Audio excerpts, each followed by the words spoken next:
Glories to Sri Guru and Gauranga. Part 2 of the presentation, Canto 1, Chapter 2. Verse 11 describes Advaya Gyan Paratattva, not two but one absolute truth. Yet there are three truths that are described in the verse. Brahman, the feature of the Lord that is all-pervading, is seen by the Gyanis.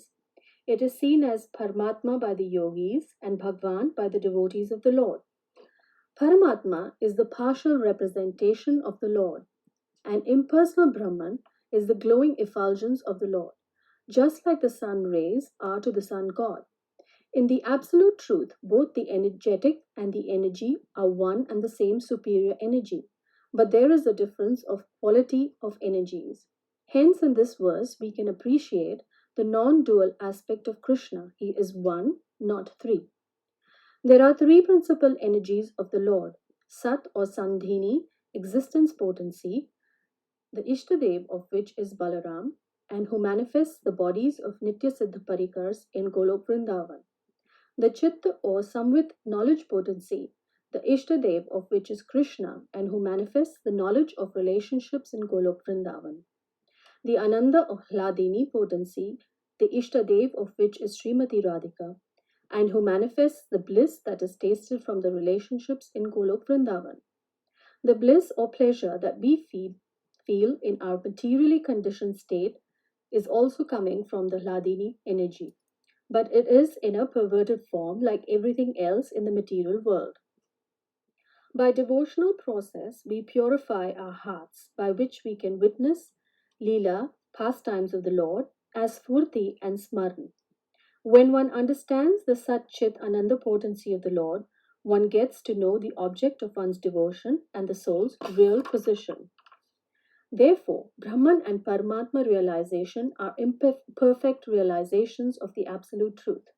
So the means of realizing the Brahman and Paramatma, that is Gyan and Yoga, are also imperfect means. Devotional service with full knowledge of Varnashram Dharma, and by following Nivritti Marg, and by complete surrender to Sri Guru and Vaishnavas, realization of absolute truth is achieved. The truth is further revealed by hearing the Bhagavatam from bona fide sources, following the limbs of bhakti, and by serving Sri Guru and Vaishnavas. This is the means of attracting Sri Krishna and the servants of Sri Radhika. By serving the servant of God, one can please God more than by directly serving the Lord, and one gradually gets the quality of such servants. To aspire to be a Palyadasi of Srimati Ji in the group that is favorable to the meeting of Radha and Krishna is the most confidential goal. With the mood of Tat Tat Bhav Ichamai, we aspire to be Rupanugas, following in the footsteps of Srila Rupa Goswami, who is an intimate associate of Radharani. The Goswamis, who were authorized by Sri Chaitanya Mahaprabhu to preach about bhakti, rigidly follow the rules and made immense literatures for our benefit.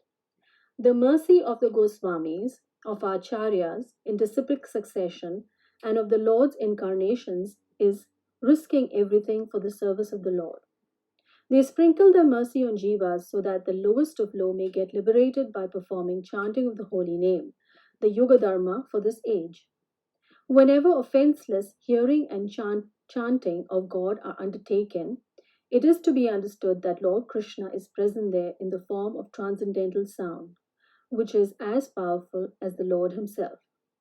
Sri Chaitanya Mahaprabhu, in his Shikshashtak, declares that the holy name of the Lord has all the potencies of the Lord, and that he has endowed his innumerable names with the same potency. Those who are serious about realizing their eternal transcendental nature are fixed in devotional service, the result of which eliminates the effects of passion and ignorance. The devotee is thus fixed in the mode of goodness and rises to the state of Shuddha Sattva.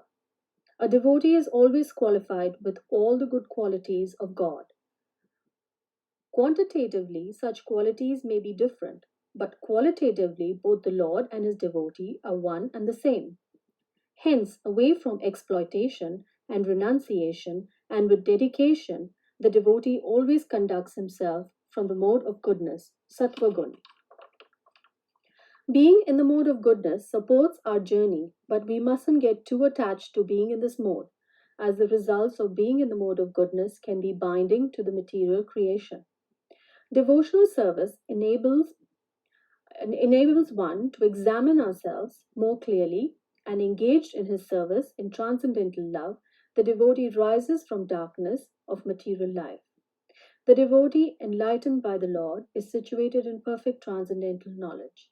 This enlightenment cuts the knot of ahankar, which falsely obliges a living being to become identified with matter. In conclusion, Vasudev is the object of knowledge. He is the purpose of performing sacrifice. He is the purpose of all yoga. All fruitive activities are rewarded by him, and he is the reason severe austerities are performed. Ultimate dharma of the soul is to render loving devotional service unto him. With this knowledge, one becomes prideless, non violent, non envious, simple hearted, devoted to the spiritual master and teachings of scriptures, self controlled, and peaceful. Therefore, Vasudev, the original Lord Sri Krishna, is real knowledge, who is the cause and effect of the material world. Cause and effect of the material world, but is unaffected by the quality of the material modes. There are innumerable material universes, and in each there are innumerable planets inhabited by different grades of living entities in different modes of nature.